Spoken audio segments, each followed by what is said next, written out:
o Procurador-Geral da República, Dr. Paulo Gonet, moeu o Bolsonaro.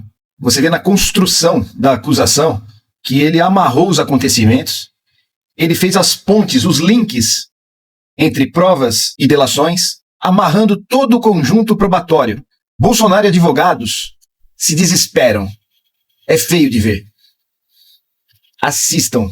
Vale a pena, pessoal. Faz parte de um momento histórico em que a justiça está sendo feita para um dos maiores bandidos que surgiram na história da República Brasileira. A denúncia retrata acontecimentos protagonizados pelo agora ex-presidente da República, Jair Bolsonaro, que formou, com outros civis e militares, organização criminosa que tinha por objetivo gerar ações que garantissem a sua continuidade no poder, independentemente do resultado das eleições de 2022.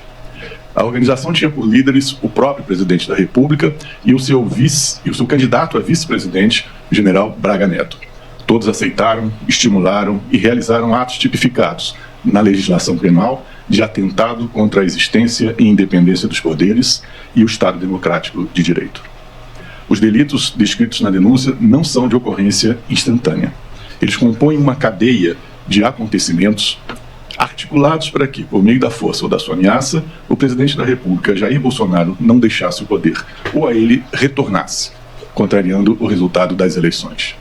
A denúncia recorda que, a partir de 2021, o presidente da República proferiu discursos em que adotou crescente tom de ruptura com a normalidade institucional.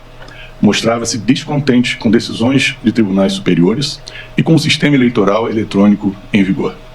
A escalada ganhou um impulso mais notável quando Luiz Inácio Lula da Silva tornou-se elegível e o cenário das pesquisas eleitorais se mostrou a ele inclinado.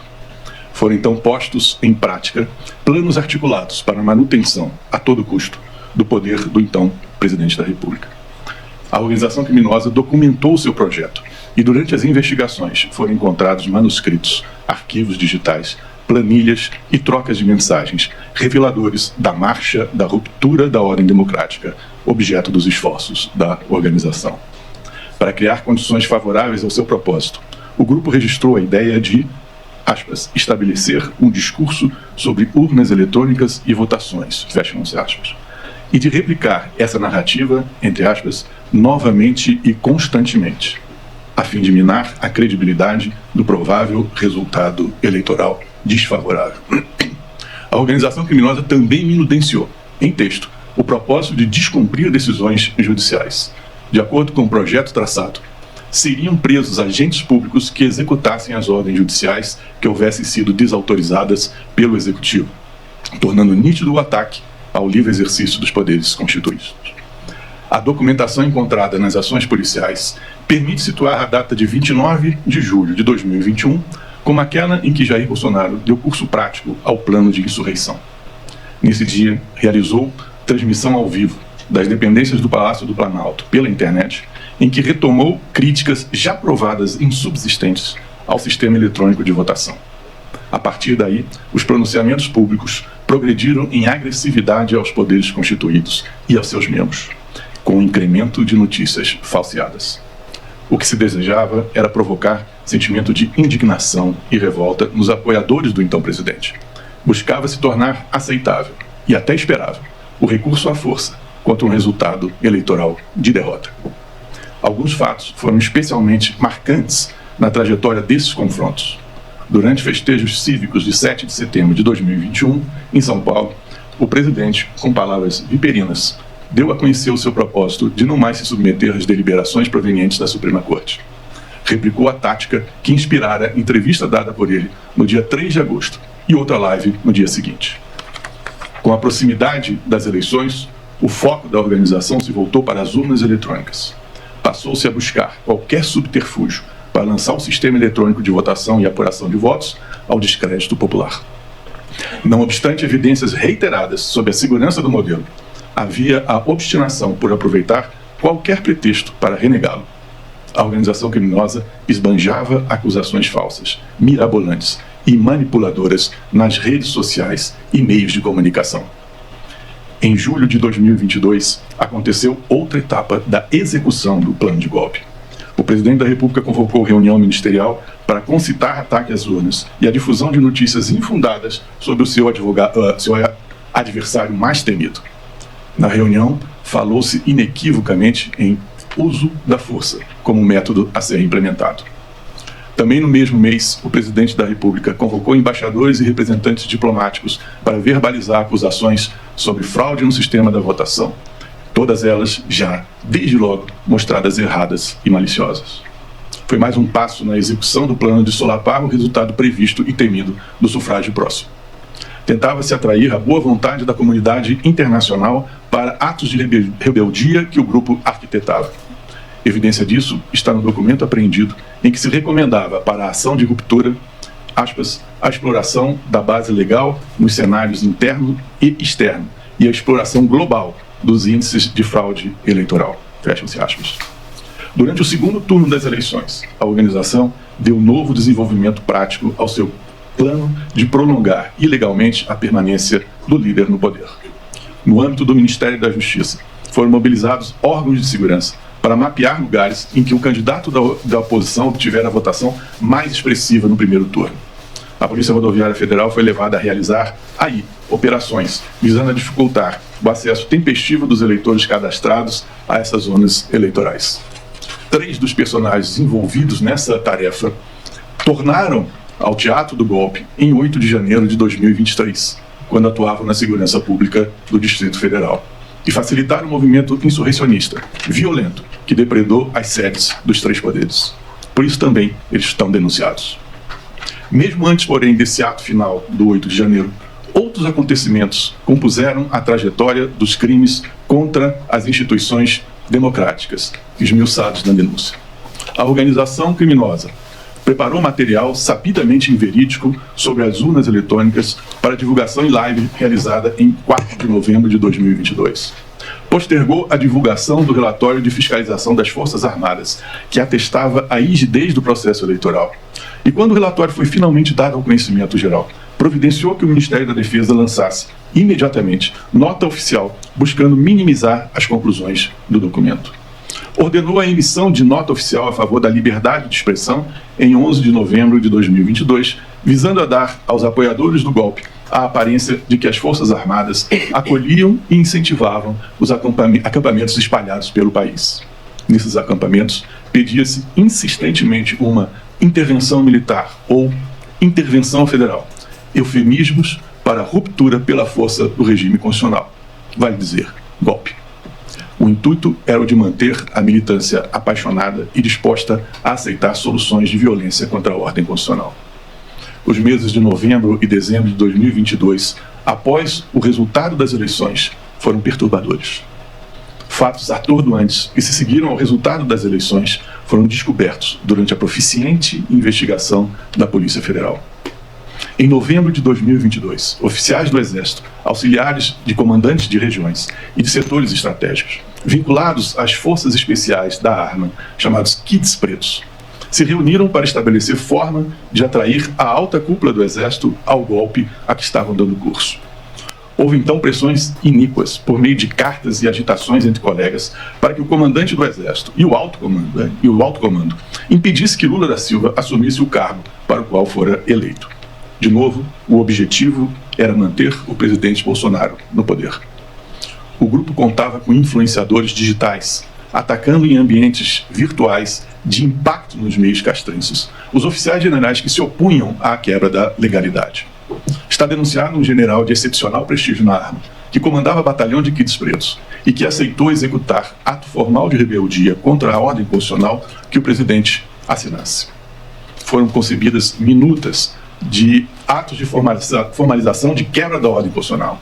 O presidente da República à época chegou a apresentar uma delas, em que se cogitava da prisão de 2 ministros desta corte e do presidente do Senado Federal.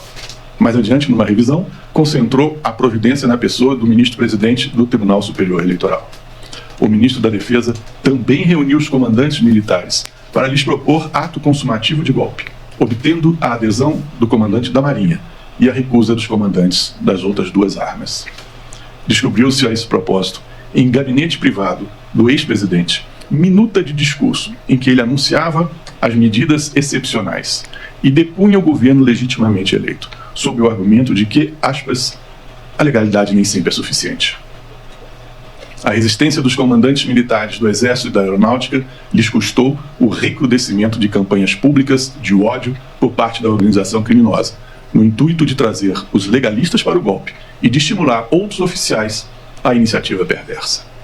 Minutas de decretos concebidas pela organização criminosa foram apresentados pela organização criminosa às mais altas autoridades militares em mais de uma oportunidade, em 7 de dezembro de 2022, 9 de dezembro de 2022 e em 14 de dezembro de 2022.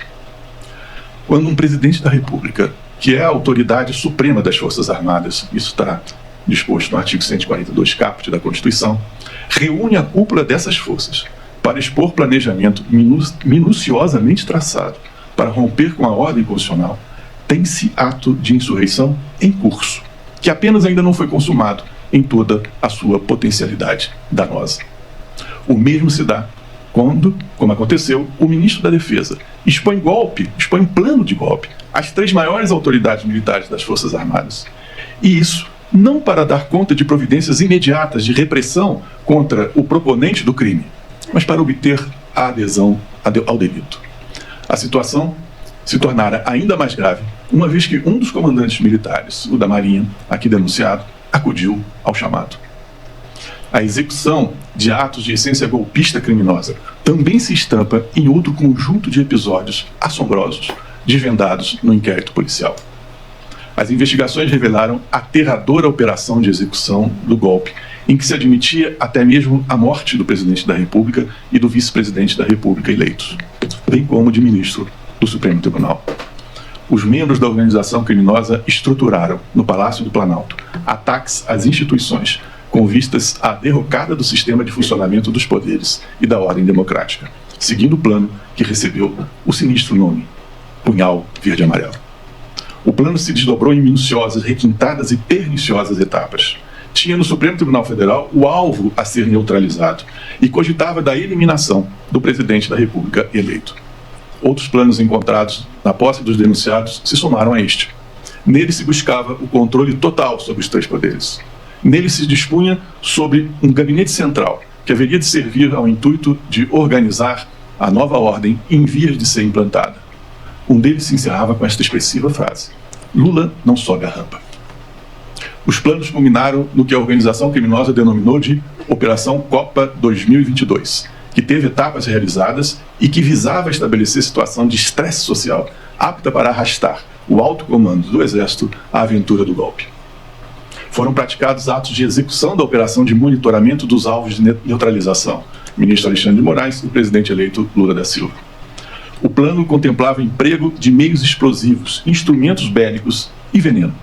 No dia 15 de dezembro de 2022, os operadores somente não ultimaram o combinado porque não conseguiram, na última hora, cooptar o comandante do Exército. A frustração dominou os integrantes da organização criminosa, que, entretanto, não desistiram da tomada violenta do poder, nem mesmo depois da posse do presidente da República eleito.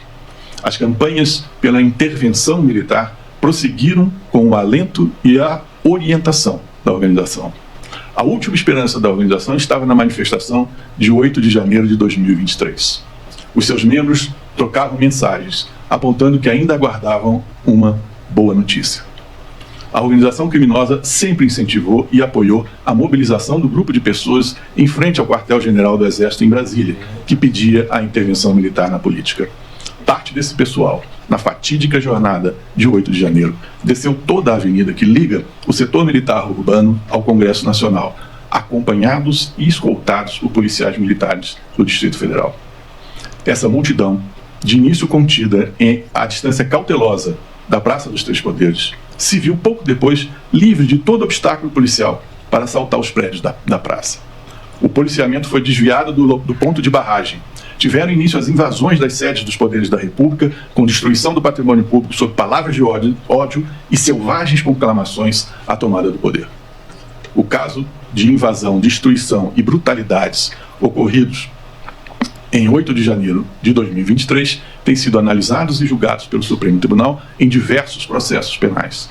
O Supremo Tribunal neles discerniu a ocorrência de crimes contra a ordem democrática, afirmando reiteradas vezes a tentativa de golpe. O episódio foi fomentado e facilitado pela organização denunciada, especialmente pelos denunciados que estavam, a esta altura, na Secretaria de Segurança do Distrito Federal. A decisão dos generais, especialmente dos que comandavam regiões, e do comandante do Exército, de se manter no seu papel constitucional, foi determinante para que o golpe, por fim, tentado, posto em curso, não prosperasse. Mas crimes houve. E não somente os crimes de dano. Tanto o artigo 359-L quanto o artigo 359-N do Código Penal tipificam o atentado contra as instituições democráticas. Portanto, a tentativa, até como é evidente, golpes que se consumam não geram punição dos vitoriosos, essa tentativa é fato punível, descrito em lei. Todos esses fatos estão narrados na denúncia segundo a sua ordem cronológica, com a indicação dos envolvidos e descrição suficiente da participação de cada um. Os fatos estão pormenorizados com a exposição de suas circunstâncias. Foram atendidos os requisitos do artigo 41 do Código de Processo Penal, permitindo aos acusados a compreensão do que lhes é atribuído a título de crime. Esta turma, em sintonia com tantas outras decisões da Corte, já decidiu no inquérito 4.093 que não é inepta a denúncia que, ao descrever fato certo e determinado, permite ao acusado o exercício da ampla defesa. A denúncia indicou as fontes dos elementos informativos em que se baseou. Todos os dados relevantes das investigações foram abertos ao conhecimento das defesas. Não cabe senão a elas analisar quais dos elementos coligidos na investigação, de considerável complexidade, podem lhes ser úteis. Nem houve supressão de dados em detrimento das defesas, nem tampouco cabe invocar a figura do document dumping para criticar o procedimento. Objeções suscitadas pelas defesas em torno do acordo de colaboração premiada do denunciado Mauro Cid já foram enfrentadas e repelidas nos autos da petição 11.767. As cláusulas ajustadas foram homologadas e ratificadas, com a assistência dos eminentes patronos do colaborador.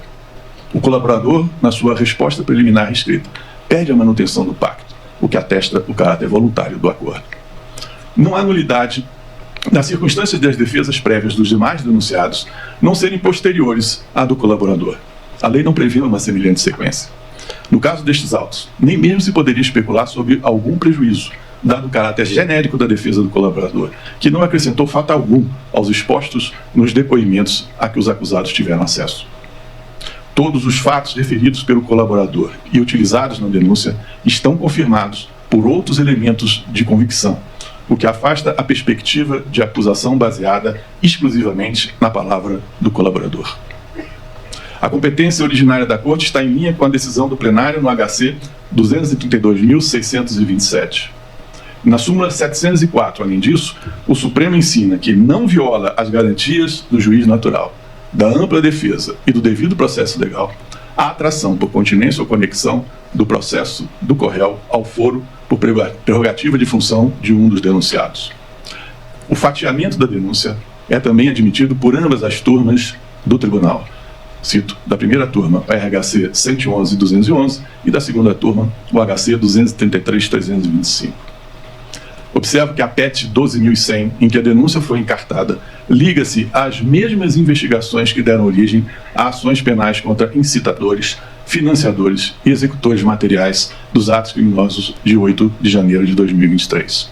As centenas de denúncias foram recebidas pelo Supremo, recusando-se às nulidades reagitadas nestes autos.